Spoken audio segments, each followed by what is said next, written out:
Welcome, best and brightest, to the video, Are You Ready for Consolidation? My name is Eric Curtis, and in this video, we're going to be talking about how to prepare your organization to get ready for consolidation, whether that be the process of merger, affiliation, acquisition, partnership, etc. And the readiness assessment is really centered on three pillars: the strengths and weaknesses analysis, identifying and understanding your strategic priorities, and building the agreements with your board of directors to ensure that they come along for the journey. So if we look at the strengths and weaknesses analysis, this is really to dive into understanding where you're strong and where you're weak around these core areas of focus. What this allows you to do is understand your points of leverage when you're in discussions with potential partners, or how you present yourself from a value proposition standpoint to the market as you're looking at potential candidates. And understanding each of these at an in-depth level is very important. Understanding your financials, your balance sheet, your cash reserves, your liabilities, your assets, etc. All are key components in helping you bring forth a specific type of message to potential suitors. So the second phase of this readiness assessment is really building your strategic priorities. Okay? It's understanding what they are and building them. So the strengths and weaknesses analysis will help you dive into and identify what those priorities are. But this is really the reason that you are embarking on the journey. This is your why. Why are we doing this?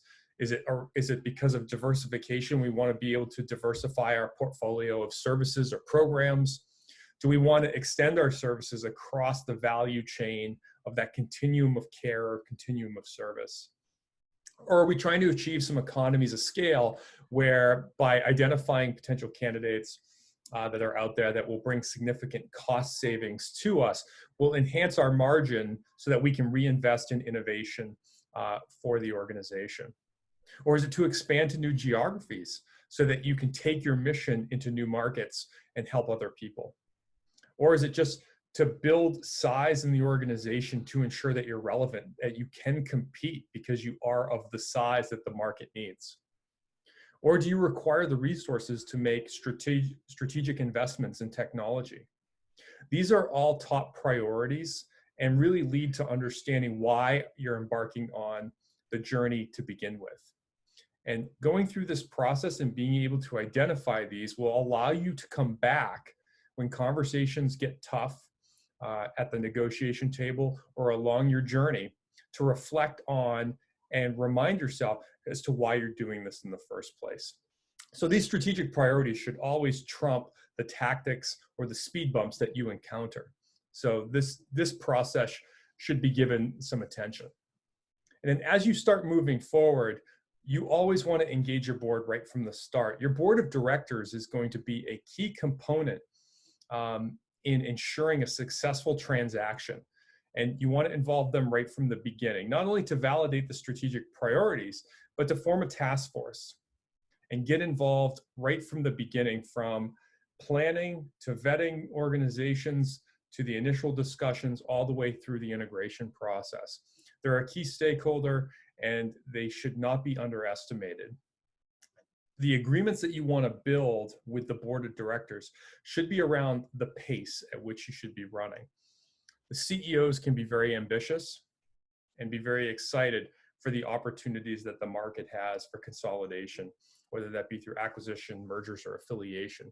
And so understanding how aggressive they can be should be an agreement with the board.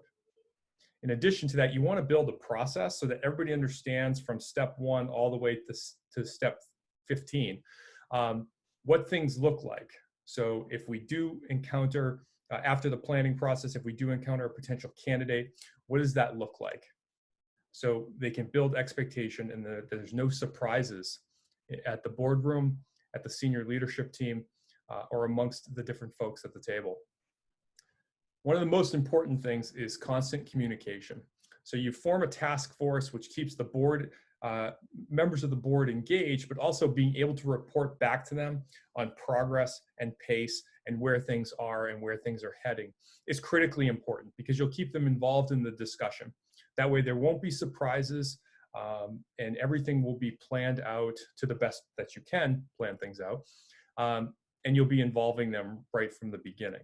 And so these 3 steps are really how you get organized just to be ready to embark on the planning process. These are the readiness assessment tools, the things that you want to put in place or discuss before entering consolidation planning.